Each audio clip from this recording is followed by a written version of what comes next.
The house sat on a quiet, tree-lined street in an affluent neighborhood, the kind of place where children played on perfectly manicured lawns and neighbors waved politely from their driveways. Marina had been working there for 3 weeks, caring for 7-year-old Ethan, and everything seemed ordinary. The parents, David and Sarah, were successful professionals. He was a lawyer, she was a real estate agent, and they traveled frequently for work. They were polite, distant, and paid well above the market rate. Marina, a 23-year-old student saving for tuition, considered herself lucky. The house itself was large and modern, all clean lines and expensive furniture. Ethan was a quiet boy, well-behaved but reserved, the kind of child who spent hours drawing alone in his room. He rarely spoke about his parents and never asked for much. Marina found the job easy, almost too easy. But from the beginning, there were small things that didn't quite fit. A door on the second-floor hallway was always locked. David had explained it once, casually, saying it was just a storage room filled with old boxes. Sarah had been nearby when he said it, and Marina noticed how she looked away, how her hands tightened slightly around the coffee mug she was holding. Then there were the sounds. At first, Marina thought it was her imagination, the old house settling, the wind outside. But late at night, when Ethan was asleep and the house was silent, she heard it. A faint crying, muffled and distant, like someone trying to be quiet but unable to hold back. It came from somewhere inside the house, but every time she tried to follow it, the sound stopped. She told herself it was nothing. Maybe a neighbor's child. Maybe a stray cat. But the sound haunted her dreams, and she started walking the hallways at night, listening. One evening, David and Sarah announced they would be away for the weekend. A business trip, they said, something urgent that came up suddenly. They asked Marina to stay overnight, to watch Ethan and make sure everything was fine. The pay would be double. Marina agreed. The house felt different at night, larger and emptier. Ethan went to bed at 8, and by 9, the house was silent. Marina sat in the living room, studying, but her mind kept drifting to the locked door upstairs and the crying she had heard before. Around midnight, she heard it again. This time it was clearer, closer. Not a cat. Not the wind. It was a child's voice, high and desperate, crying and then whispering. Marina stood up, her heart pounding. She walked to the staircase and listened. The sound was coming from above, from the direction of the locked door. She climbed the stairs slowly, each step creaking under her weight. The hallway was dark, lit only by a small nightlight near Ethan's room. The crying continued, soft and broken. Marina pressed her ear against the locked door. On the other side, she heard movement. Then a voice, small and terrified, "Please. Please let me out. I'll be good. I promise I'll be good." Marina's blood ran cold.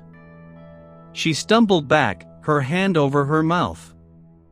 There was a child in there. A child they said didn't exist. She wanted to call the police, to break the door down, but something stopped her. What if she was wrong? What if there was an explanation? She went back to her room and sat on the bed, shaking, until dawn. The next morning, Marina woke to the smell of coffee. She walked downstairs and found Sarah in the kitchen, back from her trip earlier than expected. She was calm, composed, pouring coffee like nothing was wrong. She smiled at Marina and asked if Ethan had slept well. Marina nodded, unable to speak. She kept glancing toward the stairs, toward the locked door. Sarah followed her gaze and smiled again, a thin, cold smile. "Something wrong, Marina?" Marina shook her head and made an excuse about feeling tired. Later that day, while Sarah was on a phone call in the garden, Marina went upstairs. She walked to the locked door and stopped. It was open. Just a crack. She pushed it gently and looked inside. It was a storage room, just as David had said. Boxes stacked against the walls, old furniture covered in sheets, dust on the floor. Nothing else. No child. No sign anyone had been there. Marina stood in the doorway, confused and frightened. Had she imagined the voice? Had she dreamed it? She heard footsteps behind her. David was there, watching her from the hallway. He didn't look angry. He looked calm, curious. Looking for something, Marina? She stammered an excuse about looking for a bathroom. He nodded slowly, his eyes never leaving her face. The guest bathroom is downstairs, he said. Let me know if you need anything. He walked away, and Marina felt a chill run down her spine. She knew then that she hadn't imagined it. She knew something was terribly wrong. Over the next few days, Marina's life began to unravel. She received a call from the agency that had placed her with the family. The woman on the phone was cold, distant. She said the family had filed a complaint. They claimed Marina had been stealing small items, jewelry, cash, things that were later found in her bag. Marina was horrified. She denied everything, but the woman wasn't interested. The agency was terminating their contract. They would notify other agencies in the city. Marina hung up in shock. She tried to call David and Sarah, but they didn't answer. She went to the house, but a new nanny was already there, a young woman who looked at her with suspicion and closed the door in her face. Marina stood on the sidewalk, staring at the perfect house with its perfect lawn, and felt the ground shift beneath her feet. She had done nothing wrong, and yet her reputation was being destroyed. She had no proof, no evidence, only the memory of a voice begging to be let out. Then the messages started. Anonymous texts with photos of her walking to the grocery store, sitting in a cafe, waiting at the bus stop. She was being watched. She started looking over her shoulder constantly, jumping at every sound. She stopped going out at night. She barely slept. And always, in the back of her mind, she heard that voice, "Please let me out." Marina knew she had to do something. She couldn't go to the police. What would she say? That she heard a child behind a locked door that was now open and empty? That a wealthy family had framed her for theft? She had no proof, and David was a lawyer with connections. They would laugh at her, or worse, find a way to silence her. She needed evidence. She started digging. She searched online for news articles about the family, about the house, about anything unusual. She found nothing. The family was clean, respectable, admired. She searched for missing children in the area, but there were no recent cases. She felt hopeless. Then she remembered the voice. The child had said, "I'll be good," like someone who had been punished before. This wasn't a kidnapping. This was something else. She decided to contact the previous nanny. The agency wouldn't give her the name, but Marina found her through social media, a woman in her 30s named Lisa who had worked for the family 2 years earlier. Marina sent her a message, explaining who she was and asking to talk. Days passed with no response. Marina began to think Lisa would ignore her. Then, late one night, her phone buzzed. A message from Lisa: "I can't talk on the phone. Meet me at the park on Oak Street tomorrow at noon. Come alone." The park was quiet when Marina arrived. Families with children played on the swings, and joggers passed by on the paths. She sat on a bench and waited. After a few minutes, a woman sat down next to her. Lisa looked older than her photos, tired and wary. She didn't smile. She stared straight ahead and spoke in a low voice. "You heard it too, didn't you? The crying." Marina nodded. Lisa sighed. "I thought I was going crazy. They told me it was the wind, the house settling. But I knew there was someone in that room." She turned to look at Marina. "I tried to report it. I went to the police. They listened politely, then they called David. He came down to the station with his lawyer. He said I was a disgruntled former employee with mental health issues. He had documents, medical records, all fake. They threatened to have me committed. I dropped it. I had to." Marina felt a cold weight in her chest. "So there really is a child?" Lisa nodded. "I don't know who she is. I think she's been there for years. Maybe David's daughter from another relationship. Maybe someone else's child. But she's real. And they'll destroy anyone who tries to help her."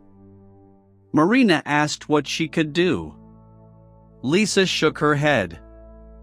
"Nothing. They're too powerful. They have money, lawyers, friends in high places. If you keep pushing, they'll destroy you like they tried to destroy me. Run, Marina. Forget you ever heard anything. It's the only way to survive." Marina didn't run. She couldn't. The voice haunted her, the pleading of a child who had no one else. She started watching the house again, noting the routines, the visitors, the comings and goings. David and Sarah were rarely home, but when they were, the house was sealed tight. The new nanny came and went like a ghost. Marina tried to approach her once, but the woman crossed the street to avoid her.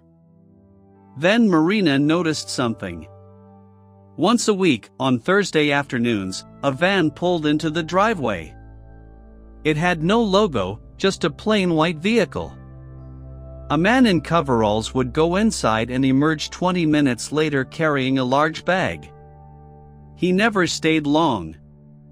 Marina followed the van one day, keeping her distance. It led her to a medical supply company on the edge of town. She noted the name and went home to research.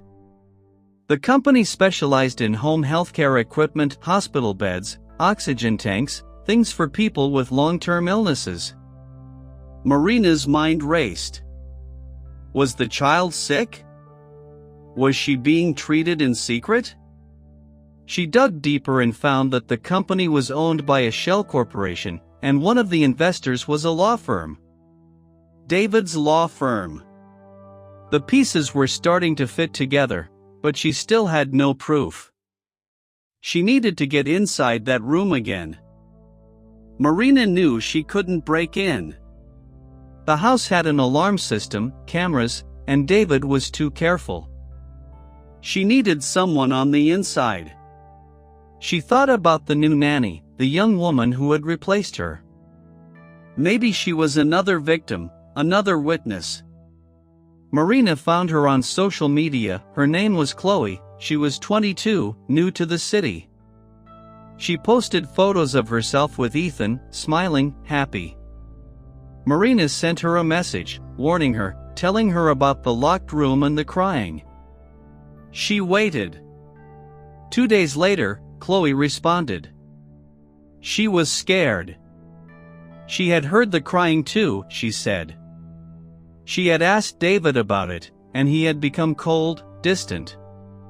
He told her she was imagining things, that the house had strange sounds because of the old plumbing.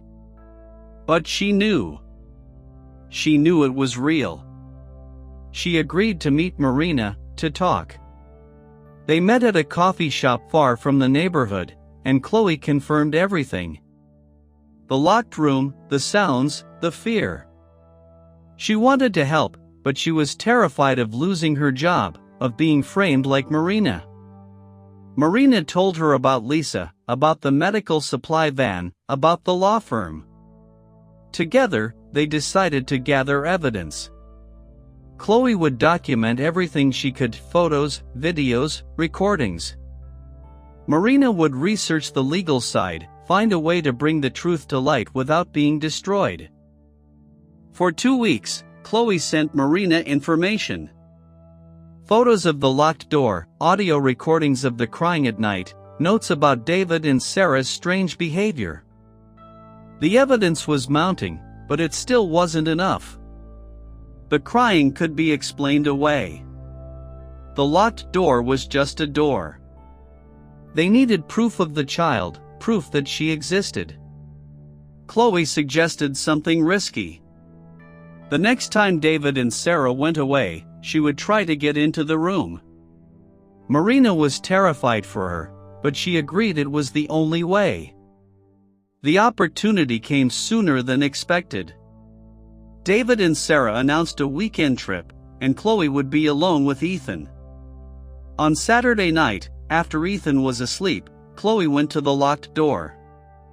She had noticed that David always carried a specific key on his ring. She had made an impression of it weeks ago and had a copy made. Her hands shaking, she inserted the key into the lock and turned. The door opened. Inside, the room was not a storage room. It was a bedroom, small and sparse, with a single bed, a nightlight, and a pile of stuffed animals. And on the bed, curled up in the corner, was a little girl. She looked about 6 years old, thin and pale, with dark circles under her eyes. She stared at Chloe with a mixture of fear and hope. "Are you here to help me?" she whispered. Chloe knelt down and held out her hand. "Yes. I'm here to help." The girl's name was Lily. She had been there for as long as she could remember.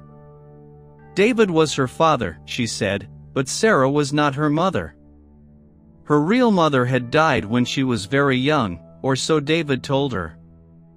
He kept her hidden because he said no one would understand, because he said he would go to jail if anyone found out. She was not allowed to leave the room. She was not allowed to make noise. She was homeschooled by David, who brought her books and worksheets. She had never seen a doctor, never played outside, never met another child except through the door when she heard the nannies passing by. Chloe took photos. She recorded video. She held Lily's hand and promised to come back, to bring help. Then she locked the door and went downstairs, her heart racing. She sent everything to Marina. Marina received the files and stared at the screen. The evidence was undeniable. A real child, hidden away, imprisoned for years. She knew she had to act fast. David and Sarah would be back the next day. She contacted Lisa, who put her in touch with a journalist she trusted, a woman who investigated child welfare cases. The journalist agreed to meet. The journalist's name was Rebecca. She had been working on stories about wealthy families who abused the system for years. She listened to Marina's story, looked at the evidence, and agreed to help. But she warned Marina that David was dangerous. He had connections, influence, and a network of people who would protect him. They needed to move carefully. Rebecca contacted the State Child Protective Services, but she didn't trust them entirely. She also reached out to a detective she knew, someone who had handled difficult cases before. The plan was simple: they would wait until David and Sarah were away again, then enter the house with police and social workers to rescue Lily. But David returned early from his trip. He found Chloe in the kitchen, and something in her face made him suspicious. He went upstairs, checked the lock on the door, and found that it had been tampered with. He said nothing to Chloe. He waited. That night, Chloe received a text message. A photo of herself, sleeping in her room. Below it, a message, "I know what you did. Leave now, or you won't leave at all." Chloe packed her things and fled, calling Marina in tears. David knew. He knew everything. The window of opportunity was closing. Marina and Rebecca decided they couldn't wait. They went to the police with the evidence, but the first officer they spoke to was dismissive. He called David's law firm to verify his identity, and within an hour, David's lawyer was at the station. He claimed the evidence was fabricated, that Chloe and Marina were part of a conspiracy to extort money from his client. The police hesitated. Without a warrant, they couldn't enter the house. But Rebecca had another card to play. She had contacts at the local news station. She told them the story, off the record, and the news director agreed to help. The next morning, a news crew showed up at David's house, cameras rolling. They knocked on the door, asking questions about a hidden child. Neighbors gathered. Social media exploded. David stood in his doorway, calm and smiling, denying everything. But the pressure was building. Inside the house, Lily heard the commotion. She crawled to the window and pressed her face against the glass. A neighbor saw her. A reporter saw her. The crowd gasped. David turned and saw the small face in the upstairs window. For the first time, his composure cracked. The police couldn't ignore it anymore. They obtained a warrant and entered the house. They found Lily in the locked room, thin and frightened but alive. David was arrested at the scene, his calm facade finally shattered. Sarah was picked up at her office an hour later. The story made national news. Lily was taken to a hospital, where doctors confirmed she was malnourished and traumatized but physically okay. She was placed with a foster family, and slowly, she began to learn what it meant to be free. Marina watched the news from her small apartment. She felt relief, but also exhaustion. The fight had taken everything from her. But she knew it was worth it. A few weeks later, she received a letter. Inside was a drawing, a crayon picture of a girl holding hands with another girl, under a bright yellow sun. At the bottom, in wobbly handwriting, "Thank you for helping me. From Lily." Marina framed the drawing and hung it on her wall. She didn't know what the future held, but she knew one thing: she had saved a life. And that was enough.